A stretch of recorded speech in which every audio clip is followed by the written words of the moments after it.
Empress stands for a woman of many power. Many, many.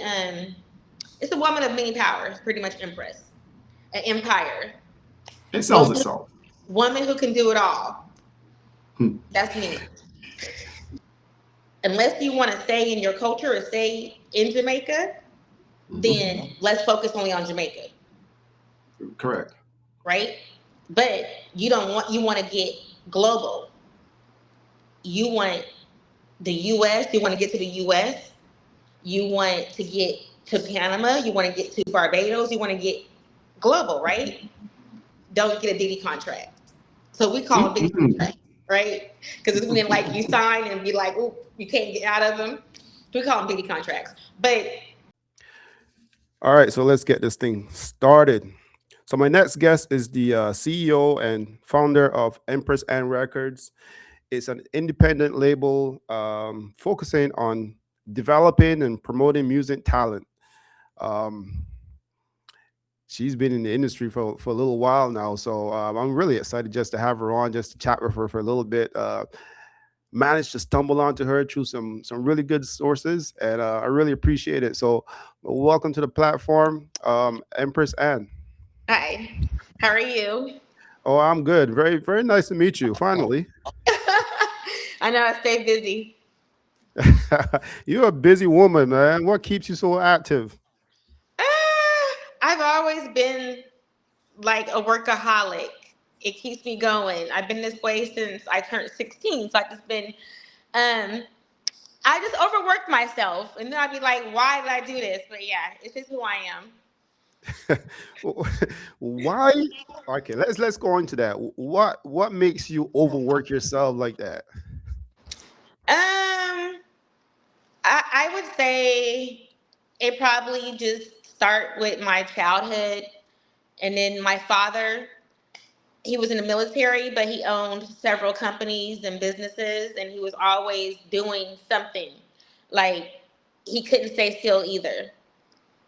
So my Oh, father okay. was he was a bishop, and then he was in the military, construction company, toy company, barber shop.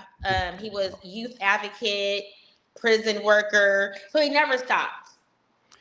That's a lot to take in. I got to tell you that. But Yeah, just to be clear, I'm just gonna bring it back a little bit because people are wondering in the army where. I guess that's the U.S. or that's somewhere else. I'm in the U.S. In the U.S. But Okay, I was born in Panama. okay. So let's jump right into that story. So, Okay. Empress Anne Brown, is that what it is? Empress Ann Records. Empress Ann Records, and Yes. you were born in Panama. You live in the U.S. Hmm. and you kind of navigate in between the U.S., Panama, and Jamaica. Yeah. That's a really interesting dynamic right there. I did peek into a little bit of your background, and I noticed that you signed some artists in the early days. Can you expand on that? Tell Yes. me a little bit about that. So technically, living in Washington, my daughters, they were modeling, like heavy into modeling, heavy, working for a lot of contracts with Macy's. My daughter did Macy's for several years, like the print, at magazines, like Billboard, stuff like that. And then we went to LA to go do a 6 week program with Debbie Allen. Wow, Yeah, a dance program for 6 weeks. wow. And then so while there, we was there for a week, and an agent came up to me and said, I want to sign all of your kids. You know? Wow. Are you Yeah, and I was serious? like, really? And so I went in for the interview with my daughters, and I signed the contract, and I called home to my mom and said, we're not coming back. Yeah. Seriously? So that's how I ended up in Hollywood. So I was in Hollywood for 5 years. My kids, tons of auditions, commercials, a few like movies, and then they danced. They danced over at Debbie Allen Studio while we was over there. So we danced with Tommy the Clown and all of them. And yeah, so Paramount Studios, we always was going into So we was really heavy on the red carpet and the Hollywood scene. Very heavy. And Well, then my daughter wanted to do music and I was against it. interesting. Yes, because I knew all about the film industry, the commercials, and then I ended up working with an agent in Hollywood, a management company who we were the ones like submitting the clients for interviews. So people don't understand like one simple role, the producers and them get like 1,000 or more headshots, and then from those headshots, they choose somebody to come in, maybe like 100 for an interview for the audition, and then from the audition, maybe about 100 or 550 would get a call back, and then from the call back, you go against maybe two more people, and then you get the job. That's a lot. I mean, that's a lot of stuff going on there. Yeah, so it's really difficult. So that's how I ended up in. So my daughter wanted to do. She was studying hip hop at her school, and she was studying Africa Bambaataa. Wow. So she fell in love with hip hop, and then started writing every day rhymes and music. And I'm like, no, no, I'm not getting into the music industry. No, absolutely, I was against it. And then I seen her passion. And then so I asked one of my friends, "Hey, can you can she go to your studio and you train her for me?" And then he trained her, and then from there, I flew her into Atlanta for a show. Everybody wanted her. So then next thing you know, pretty much I called LA and was like, "We're not coming back to LA. We're now staying in Atlanta." That must have been a big transition and probably a big twist in your daughter's Huge. plot or plan. Huge. It was all of us going from Washington, living in LA, and then moving to Atlanta. So we moved to East Atlanta, and we was there for 5 years. I'm gonna ask you about that because were your daughters born in Washington? Yes. So that, I mean, like going from Washington, which in the winters gets pretty gloomy and dark. I imagine Yeah. moving to Hollywood and then Mhm. to Atlanta. I guess there was no going back to Washington, was there? Actually, when I went to LA, I was mad at my parents. Like, what? I thought the whole world was gloomy and cold, and what? You kept me isolated in Washington? Oh man. I was like, there's a whole new world outside of Washington. And yeah, so actually it was exciting moving to being in LA and being in a sunny place compared to rainy Washington every day. So that was a good adjustment, but from LA to Atlanta was a huge adjustment because we're so used to diversity. That's right. And I didn't know how my kids would handle going from, you know, being, because we grew up like I said, mostly around um we didn't grow up like in a Atlanta You was know, different. It was you, just you different. you didn't grow up in a hood, did you? Yes. And it was just like, oh my God, my kids ain't gonna survive. And honestly, my kids adjusted perfect and they loved it. They loved it. They actually loved it. So we was doing really good in the industry. I ended up connecting with Gucci Man's crew in Zone 6. So that was pretty much like my crew who was helping us with the music scene and stuff like that. And then we um, in the middle of Zaytoven's a big producer in Atlanta. So in the middle of Zaytoven producing my daughter, she left and went back to Hollywood on me. Now, I, I'm going to tell you something right now because from the last 8 minutes or so speaking with you, I realize that you got a lot of stuff going on in your life. Oh Like, yeah, like you're always on the move. I mean, from I am. Washington to Hollywood, your kids wanting to rap and music, Uh-huh. dancing, movies, back to Atlanta and Gucci Man and Hmm. man, that's a lot to take in. Yeah. Yeah, so How are you coping with all that, and how did you adjust to that? Even with how many kids? 2 kids? it's just me and my 3 daughters, and Mhm. then so moving to LA, it was just us.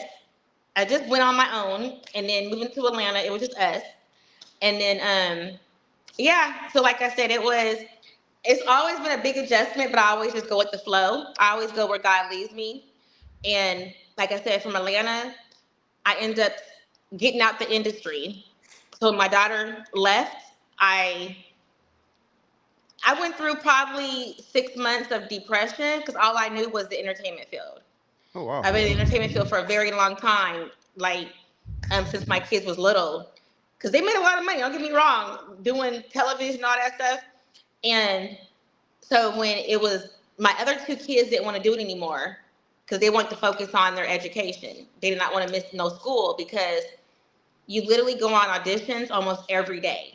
And I got to go to schools and pull my kids out. They got to go on auditions. And then when they get a booking, it's 10 hours on set. So my 2 youngest was like, we don't want to do it anymore. We want to focus on our education. I want to ask you about that because, your kids are pretty much the talent at this point in your life. And you're managing them. Not them no more. Oh, okay. So you're gone. Oh, so you moved on. Kind of.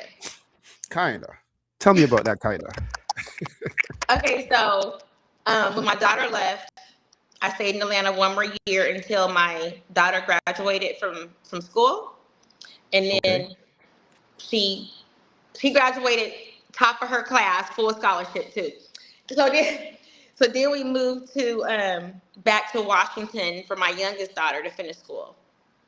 So I just was not doing nothing in the industry, nothing.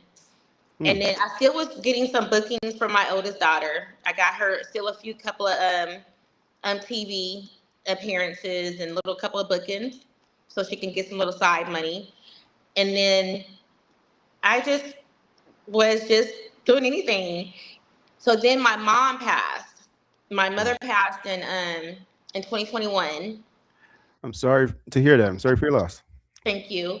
So then I went on vacation to Jamaica in Mhm. 2023. So when I went on vacation to Jamaica, that was the first time I fell back in love with music. Was that the first time for you being in Jamaica? Yes, Oh wow. yes. And I fell in love with music again.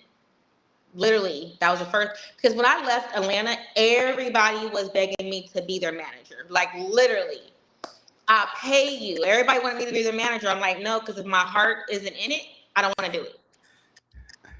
I So got some questions for you in Atlanta, okay, and but I was because I saw on your when I did my little bit of research, and I saw that you did sign some artists.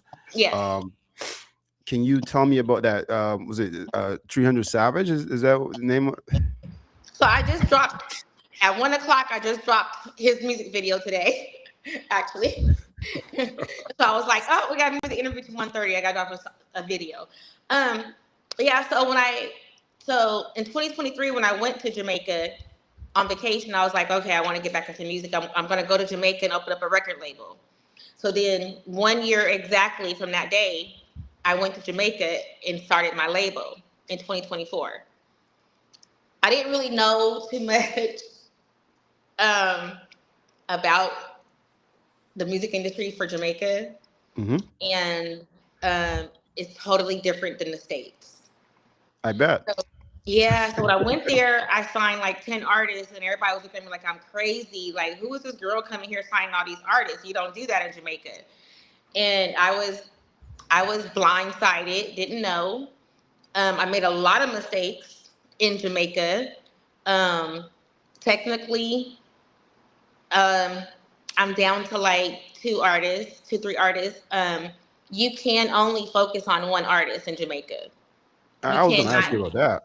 Yeah, you can only focus on one because in Jamaica they juggle rhythms and they drop music like almost like every month, every week, every 2 weeks.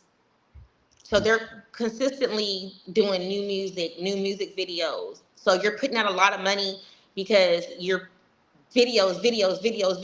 You know, in the States, you could put out one song and it go for a whole year, 2, 3 years. That's right. That's right.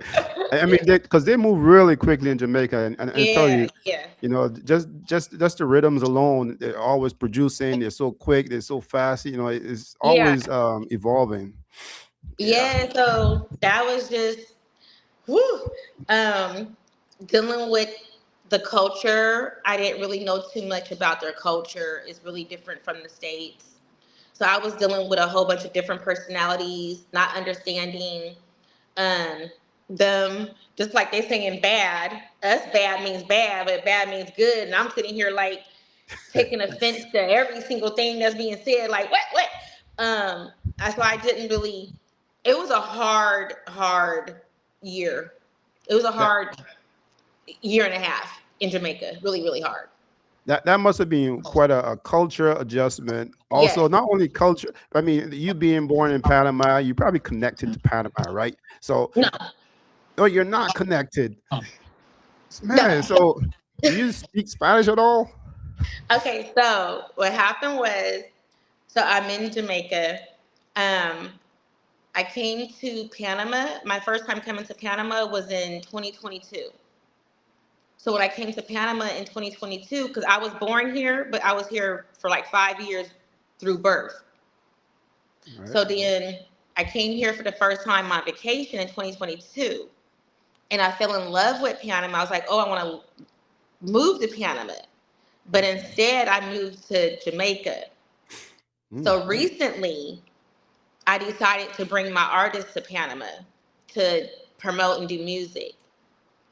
So that's how I'm now officially, I'm in Panama right now. Because I was going to ask you about that. I was going to ask you about the reggae scene in Panama, and how's that going? Is it really big? Are they taking it in? Is it they're embracing it? Have they always been embracing it? To be honest with you, like the Panama market in music is really, really big and very structured. Very Mm. structured, they stay busy, but it's very structured out here. So it's well And, organized. huh? It's well organized. Yes, very well organized. The artists all work together. It's not like, oh, you're over here in this community or that community, like, or you know, you're not big enough. Everybody works together in Panama when it comes to music. So I really, really, really love the togetherness that Panama brings when it comes to the music scene. And yes, they love reggaeton music out here. They love dancehall music out here. Very big on it. Um, the only difference is kind of like more of a Spanish version, but Right. yeah. But it's big. I love it. I Uh, do. So I, so I'm gonna ask you too, because even like for you going there for the first time, and then you bringing your artist over there. Mhm. That's the Jamaican artist. Yes, that's Okay. Scotty. Okay, so that must have been a bit of culture shock for him too as well. How did he adjust? Is he embracing it as well, They or what? they love him out here. They Wow. love him out here. Yeah, we did a whole media tour, television tour. They love him out here. And did you just recently had a show down there, or Hmm. what? Yeah. And how did that go on? Well, he had a few shows out here, but I just did two toy events out here. Hmm. I did two communities and gave out toys. That's pretty cool. Yeah. It's always good to do stuff like that, just to get into the communities and so forth. It builds character, and you're able to maneuver a lot better too. Yeah. So I just did that out here, but yeah, I did one in Jamaica too. So Okay, so let's just go back just a slight bit, because I know that based on the artists that you signed and your involvement in Atlanta and so forth, you mhm. must have like quite a bit of experience now dealing with artists, especially dealing with male artists. Have you been able to sign any female artists too as well, or just predominantly men? The only female artist I ever had was my daughter, Hmm. and I really don't want to work with female artists. Why? Why would you say Um, that? well, number one, their upkeeping is going to be more costly. from hair, makeup, Right. outfits, is way more gonna be way more costly because Oh, you have to so keep a female like when it comes to the hair, the makeup, you have to have a makeup artist, their hair, the clothes. Yeah, it's a little bit more on a more of a higher end. It takes more yeah, up. It's more upkeep. I got you because I'm thinking about it now, and I know that Empress Records, you're an independent label, right?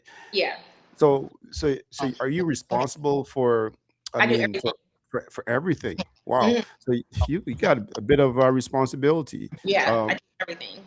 how do you say that with such a smile on your face?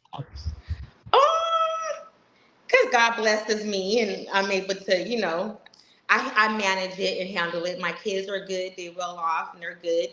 And I'm just doing what I want to do with my life. Hmm. Because if I don't want to do something, I'm not going to do it. Okay. Anytime I want to, if I want to stop, I'm going to stop. Okay, got you. So I mean, with being an independent label, that allows you to actually maneuver like that, and Yeah. you're not you know, you're not obligated to go 5, 6, 10 years, whatever, right? You can No, stop if you want to. I signed everybody to a 2-year contract How many and years again? 2-year contract, and that ends in April Okay, April in 2026. 26th. Mm-hmm. Mhm. Yeah. Do you see a future in that? To be honest with you, I'm working on my foundation. Um, so it'll be Empress Ann Foundation. So I'm currently working on that right now. That's my passion has always been giving back to the communities. That's my passion. I love the youth. I love the youth. I love to give back. And so I'm kind of more because I've been doing like the giveaways and the toys, and I've been doing this for many, many years, like the community stuff. And it's more of what being here in Panama, um, there's a need, and this is where I'm from. This is where I'm born, so I feel like this is my God brought me back in a full 360 circle. I never thought I'd be back home. Hmm. You know what I mean? Right. So I'm back home, and I'm working on my foundation, and my next one will be in March for backpacks. I did Jamaica in September backpacks. So that's kind of where in 2026 I want to make it more about me Got you. in 2026. Got you. Yes. You know, I realize after speaking with you for a few minutes now, I realize like you're a no nonsense kind of lady. You don't got time to waste. Is that a kind of like an evolution clock that's going on inside of you, or what brings you to this point where you're able to make those decisions so quickly and so successfully? It'd be anything that I have done. It's always been in my thoughts in my head. Um, I'm a true believer. I walk where God leads me. So I always see my future. If it's not going to be today or tomorrow, it might be 5 years, 10 years, 20 years from now. But everything that I have done, it has always been a vision of mine. It just might not have been today. So everything has always been a vision. The entertainment field is my passion. It's something that I love to do. I love the entertainment field. I love the industry. I'm not really so much of a fan of the music industry. I'm more of a fan of the film industry. But I don't do nothing without passion. But Gotcha. my foundation has, I've been doing it, just never made it official. Pretty cool. Um, Jamaica, the Caribbean. I mean, you've signed a couple of people now. Hmm. Um, and I was just wondering because have you ever listened to? I mean, you've dived into. I hear a little bit of feedback. I dived in, you dived into the Jamaican culture with the reggae music and so forth. Hmm. And I was just recently speaking with an artist Hmm. from out of Barbados, and he did do reggae too as well. Have you had a chance to look at or listen to that kind of style? I'll be honest with you. I don't. I don't really. Okay, when it comes to social media, I kind of okay. First, when it comes to other situations, I kind of like glance through. I don't really pay attention to a lot of other artists and what other people got going on, or really like listen to a lot of other music. I'm an R&B girl. So I listen. I'm gospel and R&B. I love my R&B music. So I would never be around the house listening to. I'm gonna be honest with you. Um, I would never be around the house listening to rap, any of that. Right? I'm R&B girl. My music is R&B, old school R&B. So that's what I love. I kind of like focus on developing my artists and finding what's best for my artist and in the this generation. So like I was telling my artists is like we live in a world where music is not the only thing that sells. You just can't Correct. do music. You Correct. and my artists have a hard time sometimes really like wanting to listen to me, and they kind of stuck on their ways and doing things to what they're used to doing. And it's like, no, no, no, no. Hmm. We live in a world where if people can't find something to attach themselves to you, they're not going to become your fan. They're not going to be interested in you. It got to be something about you that they want to attach themselves to, outside of your music. Uh, Outside of your music. I agree. I mean, those are wise words, and I mean, coming from you, I mean, you're looking at it. I would say through the lens, maybe the artist doesn't see. So Yeah, a lot of times, artists are so caught up with their creativity, they just can't see the business side, really. yeah, yeah. So I mean, So that's that's my difficult. That's what I'm having difficulty with, because I feel like I cannot push you to a higher level if you can't open up. You have to let loose. You have to have an alter ego.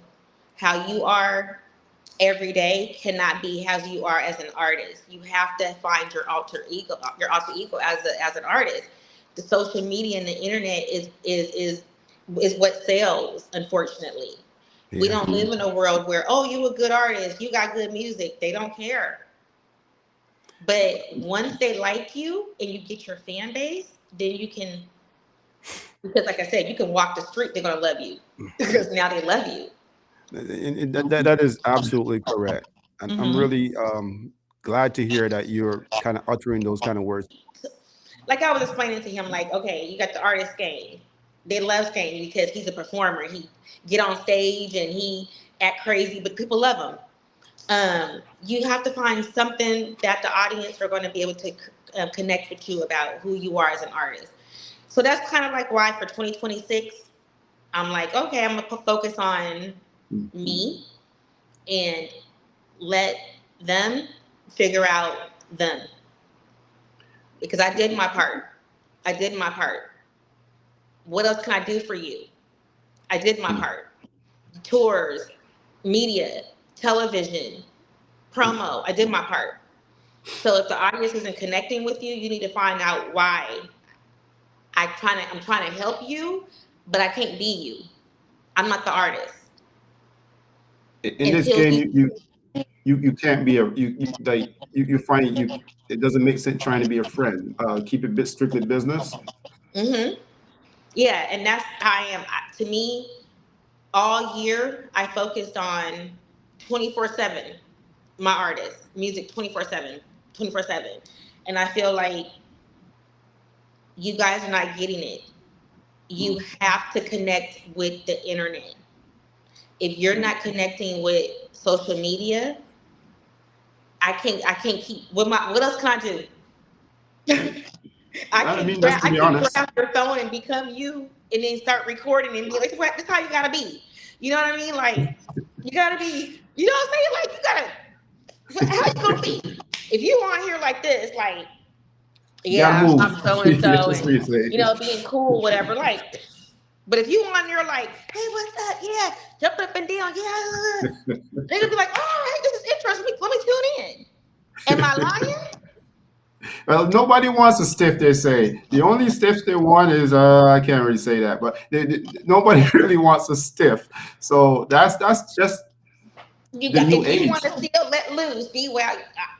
I can't be you. So that's why I'm gonna pull back in 2026. I'm pulling back and letting them find themselves. You do what you know. You got to find yourself, but I can't sell you. I try to sell you how you are. I can't sell you. It's not working. It sounds to me like there's a bit of like you're ready to let go of something there. Is that fair to say? Being a woman is hard because they don't want to listen to you. I've always heard that.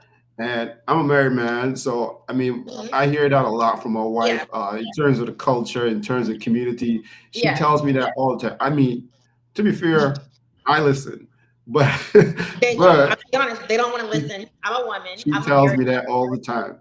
Yeah, it's two issues. I'm American. I'm a woman, so they don't want to listen to me, and I have finally accepted the fact that it's a barrier, a big barrier between me.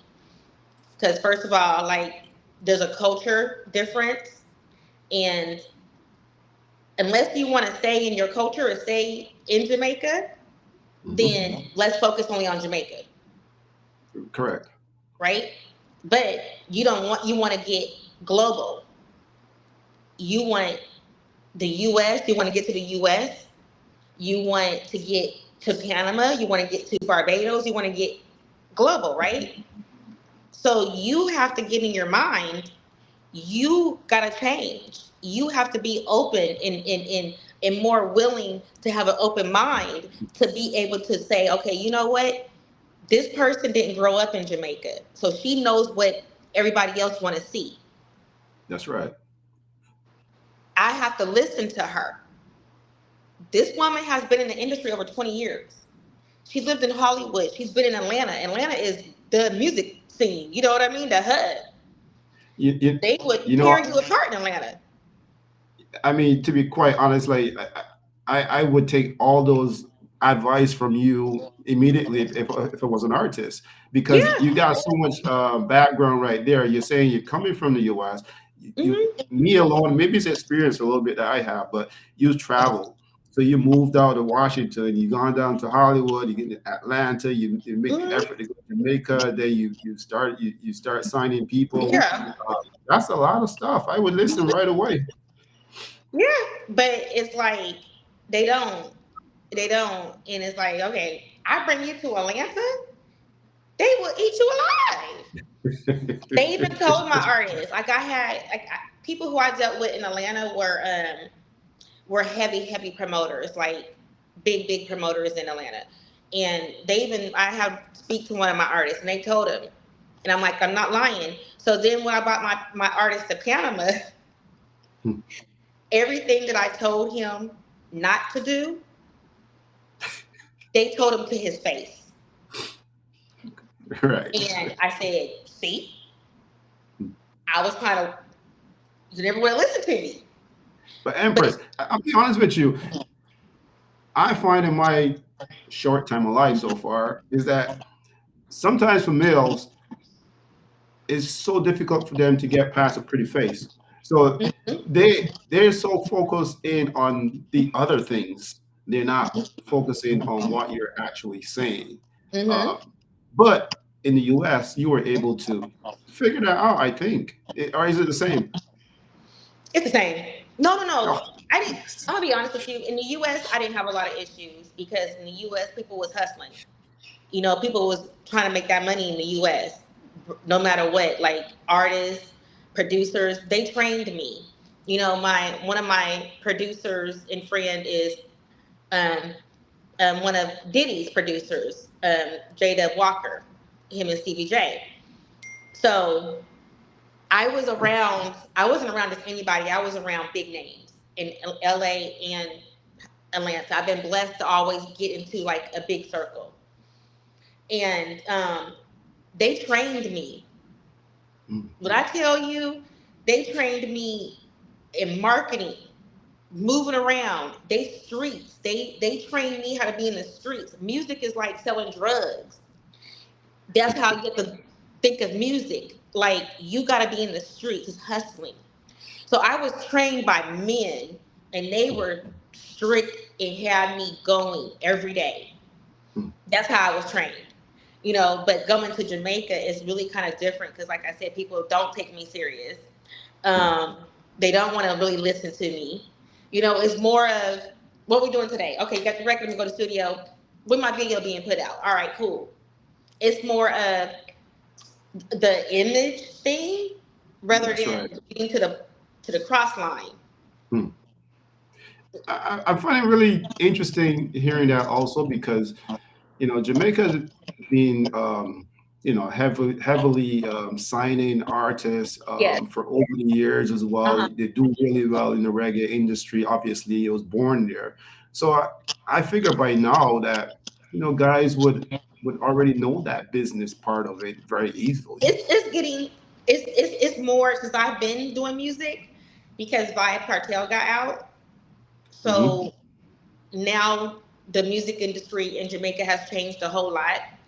It's more taken seriously. People are more getting on a business aspect of the industry, getting their paperwork together more. So it's more like being taken seriously now since Vibe got out of prison. Oh, well, that's good to hear because Yes. nobody wants to see such a wonderful industry like the reggae industry kind of like peel back and go backwards. We want to see it move forward, right? Yeah, it's shifted a lot. It's shifted a whole lot. It's shifted a lot where people taking it more serious. Like the artists are taking it a little bit more serious. The producers, everybody a little bit more serious now because they all want to get to that next level. Yeah. You know, I had a whole bunch of questions to ask you, and we just dive right into so many different conversations. And I had on tip of my tongue to ask you about the name of your label. How did you form that? Why did you decide to go with Empress Records? Empress stands for a woman of many power. Many, many. It's a woman of many powers. Pretty much Empress, an empire. It sells Woman, itself. woman who can do it all. Hmm. That's me. Now, you know, um, I was listening to you like a minute ago. You tell me about you mentioned Diddy. Do you feel a little bit of strain these days mentioning his name with all the stuff that he's going through, or is it not really? You just it's all business, so you don't have that strain? I mean, being in the industry and being in Hollywood, um, it's nothing new. You know what I mean? Like you've heard all of this already. I know, of course, me the stories, but already, you know, being in the industry, you get the inside scoop before things even public, especially like well now you got social media. But it was nothing new. So growing up, we told the artists don't get a Diddy contract. So we call them Diddy Mm-mm. contracts, right? Because it's when like you sign and be like, oh, you can't get out of them. We call them Diddy contracts. But um, that's Hollywood life. That's Hollywood. Like if you go in a store in Hollywood, people be like, "Oh, you got the cocaine." It's like all of that is like a normal talk, or compared to oh, where's the weed? It's cocaine, and you're in a store. So Hollywood life is totally different. The parties are different. All that scene is totally different. You know about the freak offs. You know about the but not like what Diddy was doing. That kind of was different, but Hollywood is a whole different scene. When I first went to Hollywood, I'm like, what is swingers? What's a swinger? I want to ask you about that because now that you mention it, what's the difference with a freak off and a DD freak off? You gotta tell me. I don't know because I was different. Only thing that I was like, when I moved to LA, what was shocking for me was swinger clubs. And I'm like, Hmm. swinger? I ain't know nothing, coming from Washington, I know nothing about that stuff. And I'm like, swinger? So that was the main thing you heard in Hollywood was swingers, swinger parties. Now Atlanta, that's different. Now Atlanta is the freak offs. That's the I would not Diddy's kind, but Atlanta is the that's where it go down. But Yeah. yeah, so I mean, being in the industry is like because even in Atlanta, I had a club. So I ran a club for a whole year in Atlanta. Mm. And a lot of stuff went on in that club. What type of club was it? It was a Nigerian club. Hmm. Man, Yeah. I'll tell you, you are so Where diverse. the guys come in with 5 wives, and they actually have You 5 wives. you are a very busy lady. Yeah.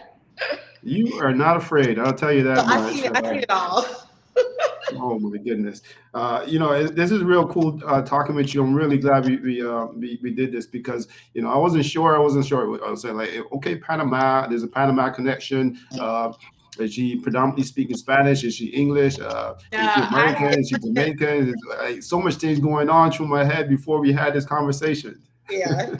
No, I was taking a Spanish class out here, and I'm like, y'all give me anxiety. I can't do it. I I've been can't. I trying to gotta, speak Spanish for about 15 years, about 13 years, more than that probably. And it's I just difficult. still have 2 lines down packed. That's it. It's difficult. I just be like, look, I give up. I give up. I've been trying to take Spanish since I was in school. I give up. I do. But, Panama is very beautiful. You ever been in Panama before? No, I've never been to Panama. I've been to DR. No, not Yeah. Panama. Panama Panama reminds me of Dubai, Miami, and Los Angeles all in one. Oh wow. It's really a beautiful place based on what I've seen, pictures and so forth. My wife been there and she sent me videos and pictures from there too as Hmm. well. So, I Yeah. kind of have a little bit of understanding. Now, who's the most famous person from your knowledge in Panama right now? As an artist? As anyone in general, because I know the Mm, culture is strong in soccer. The culture is strong in sports, I don't know. in I just music. feel like music wise, everybody loves Don Pablo Morez. Hmm. And we did 2 songs with him. I did a record with him with Gothic, and the ladies love Don Pablo Morez out here. So he's the it guy in Panama. Hmm. I mean, thinking about that, I got to research him because based on what the ladies like. So I mean, as an artist, not me, but your artist might be want to look into that a little bit to see what it is that the ladies like. Maybe your They artist like can get he got a lot of swag. He got a lot of swag, but he's really nice. He's a really nice guy. I've been around him a lot in Panama, a whole lot, and my artist's always around him. But he's pretty much Spanish only speaking, pretty much only. A little bit of English, but he's really just it's just how he carries himself and his little swag, and Mhm. he he's who he is. So it's like that is his image, his personality, and it works for him. And he's the it guy for Panama right now. Is Don If you, Pablo I mean, you got your artist signed until next April, right? until April? Mhm. And if you were to say one thing about your artist, you want to promote your artist, what would you say about your artist and about what you're doing actually for your business when it comes to your music? Um. Well, okay. When I first went to Jamaica, I tried to I didn't want any violence in my songs. I didn't want no gun songs. I didn't want no violence. I felt like all songs don't always gotta have a negative violence and guns. And then that lasted. I was able to hold that image for over 6 months, a little longer, and Good then for you. I did, yeah. And then I realized guns and the violence is what sells, and that's what they do. You know what I mean? So I was like, whatever. So I allowed them to start having their own creativity.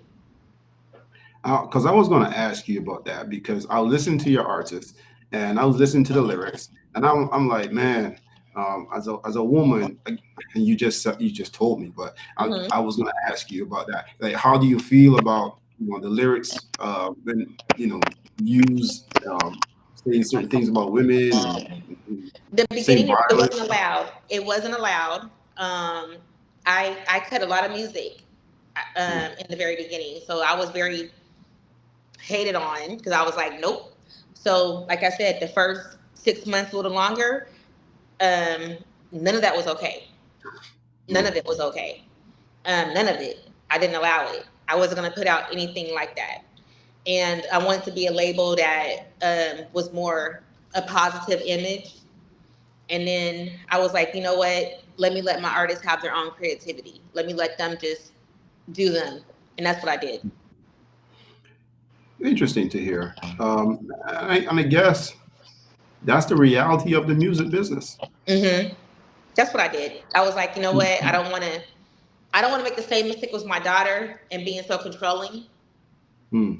And I said, you know what? I'm gonna let loose, let them have their own creativity, stand back, let them do them, and that's what I did.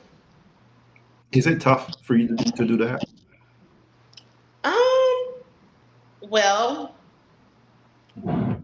2026 Hmm. is either going to be you listen to me, allow me to get you to a different level because obviously what you're doing is not working. Let me get you to the next level by listening to me and let me take control, or let me pull back in 2026, let you find yourself. Once you get that internet connections and people start coming to you, then I'll pour myself into you again. Hmm. Just that simple.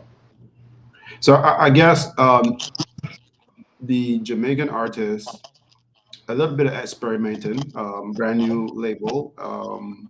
You started it in 2023. So Hmm. for you, it's not so 2024. hard to 2024. So it's not that hard to let go then, I guess.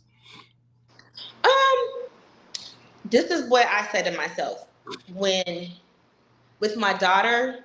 I was glued. I didn't even sleep. I breathed the industry, and it consumed me. It consumed me.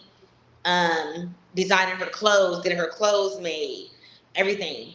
And I said I would never let music consume me again. Hmm.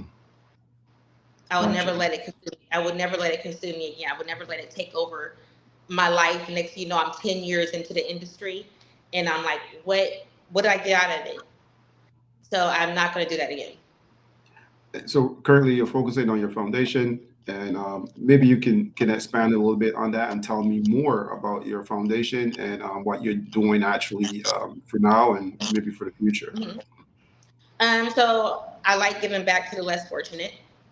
It's a passion of mine to help. I always believed when I was younger and I had my kids, I'd never forget when somebody handed me $20 out of the blue.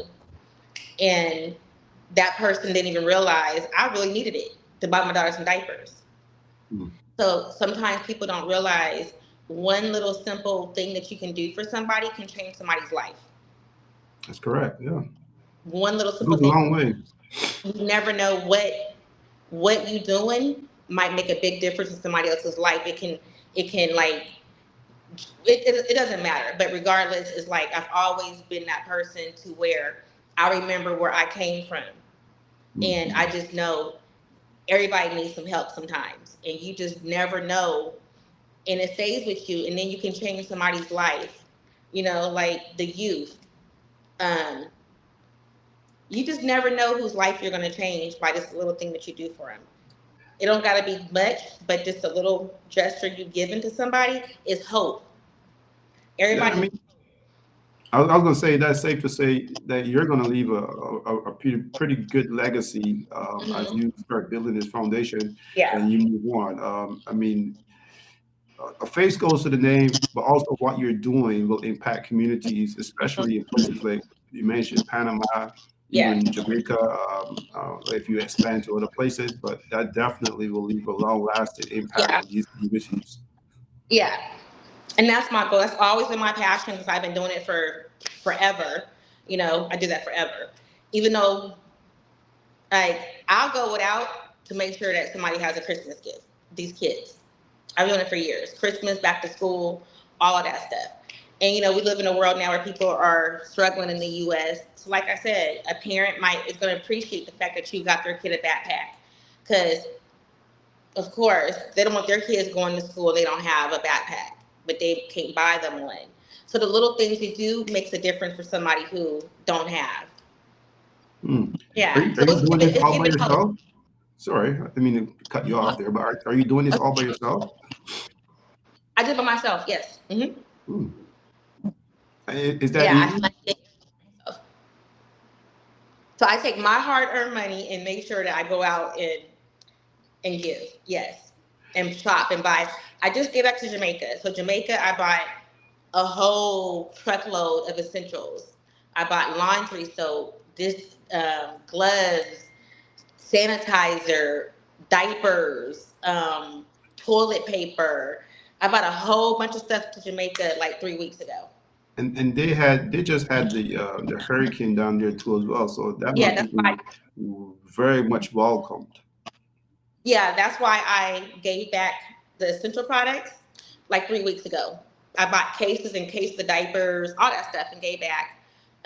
My artist that was here in Panama, he's in Jamaica and he's having a hard time. Hmm. He's having a hard time right now. You know, electricity, all that stuff. So he's having a hard time too. Hmm. hmm Do you find that I mean, you live in the U.S., so obviously you're used to a certain lifestyle. You're used to things becoming pretty simpler. Um, was it hmm tough being in Jamaica and experiencing maybe the lifestyle down there? Um, it wasn't difficult being in Jamaica coming from the US. I was just more like everything was so expensive. Really? Like the food and everything is really high in Jamaica. The clothes, yeah, yeah, yeah. Jamaica is very expensive, very high. Man, I was thinking the opposite. I was thinking the money and I thought so too. yeah. I would think so, right? No, it's high. It's really high. Oh, that's interesting. Yeah, it's really high. I'm a fruit eater, and I can barely go to the store and buy fruit because it's so high. Wow. Yeah, Okay. Jamaica's really. I guess I'll have to rethink my vacations a little bit strategically. Yeah, Jamaica is. Yeah, I was shocked too because I'm thinking, oh, it's gonna be, no, I, like going shopping and just me, and I barely eat and cook. I would spend almost $200 on groceries, and looking at my shopping cart, it's not even halfway full. Wow. Uh, Yeah, yeah, man, yeah. I It's didn't very expect that at expensive. all. Yeah, now Panama is different. Hmm. Well, that brings us The now cost to your place. You seem are you loving Panama? I absolutely love Panama. I get sworn in on the 5th of January. Oh, Yeah, so oh, I officially I'm Panamanian because I'm Panamanian born. So, but I officially get sworn in and get my passport and stuff January 5th. are you planning on moving back there and living there? Yes. No, that's pretty cool. That's real cool. hmm Yeah. What Yep. what what provoked that whole shift? I always wanted to be in Panama before Jamaica, Mhm. and then I bought Gothic out here, and then I just ended up kind of like the same situation. It's crazy because when I go somewhere, I end up staying, Mm, right? yeah, So when I came out here for Gothic, I ended up just staying. it's pretty cool. Pretty really So now cool. I got I'm everywhere. I'm in Jamaica, Panama place, the States. You never know where I'm gonna be. That's the whole key. Okay, I'm everywhere. so I want to peel back slightly, and then I'll hmm I'll let you go about and do your business because I know you're a busy woman. So back home in the U.S., your daughters are they back into any kind of artistry, creativity? Yeah. So my youngest daughter, what about 3 months ago, did a T-Mobile commercial. Hmm, nice. She did a T-Mobile commercial. My other daughter did last year did something else. So they all work. All my kids are very like my daughter. One of them is CNA in nursing school. My other one is a sixth grade school teacher, Hmm, and my other one is a teacher's aide for the school district. And My kids are very heavy in church, so they like youth leaders, praise dance leaders. So they're like really, really heavy in the church. Wow. Hmm. That's really cool to And hear. they're my cheerleaders. They're my biggest supporters. I want make a little fun out of this here, but you know, your kids so heavily involved in the church, and one of the church friends or so forth say, "Hey, listen, let me hear one of your mom's artists," and they play the music. Oh, they know. They know. So when I go to when I'm home, I went to the church. So they all know that I'm in Jamaica. They know I have a record label in Jamaica. So they know that. My kids are not gonna post my artist song on their page. Hmm. They'll promote me, not gonna promote my artist's music on their pages. And a lot of them don't even really do social media. But their church knows. They knows that one thing about me, I'm gonna always be me. Hmm. And my kids know that. You know what I'm saying? Like Gotcha. I'm gonna go to church, blah blah blah. They know their mom, and I'm gonna always be me. And they all the church stuff. They know that their mom has a label in Jamaica, and that I do dance hall music. Yeah, they know. Well, look, Empress, it's been a pleasure talking with you. Actually, hearing a little bit about your story and a little bit about what you do. You know, actually, you made my day. Now I can start thinking about my next guest. It was a pleasure talking with you. Thank you. I'm glad I was able to. I'm like, I gotta do this interview. I gotta do the interview. Listen, enjoy your time in Panama. You get back to the U.S. safe, and I'm looking forward to speaking with you another time. Okay. Okay. Thank you. Enjoy your Sunday. All right. Thank you. You too, and take care.